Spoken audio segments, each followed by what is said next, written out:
ஒரு diabetic patient sugar கண்ட்ரோலா இருக்கணும்னா அவங்க சாப்பிட்ற உணவுல இருக்கிற மாவு சத்து மட்டும் ரொம்ப முக்கியம் இல்ல, அவங்க நேரத்துக்கு சாப்பிட்றதும் ரொம்ப ரொம்ப முக்கியம். ஒரு ஆராய்ச்சியில என்ன சொல்லுதுன்னா, கிட்டத்தட்ட ஒரு 9 மணிக்கு மேல சாப்பிட்றவங்களுக்கு 1.5 மடங்கு டயபெட்டிஸ் வர வாய்ப்புகள் நிறைய இருக்குன்னு சொல்றது.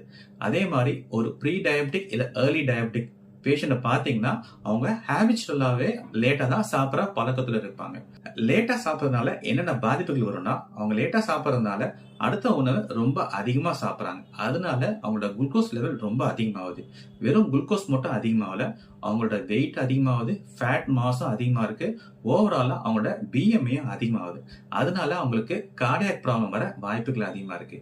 சோ நேரத்துக்கு சாப்பிடுங்க. ஒவ்வொரு நாளும் நீங்க சாப்பிடும்போது அதே டைம்ல சாப்பிடுற மாதிரி ஃபிக்ஸ் பண்ணிக்கோங்க. 1/2 மணி நேரம் முன்ன பின்ன இருக்கலாம். பட் அதுக்காக ரொம்ப டிலே பண்ணாதீங்க.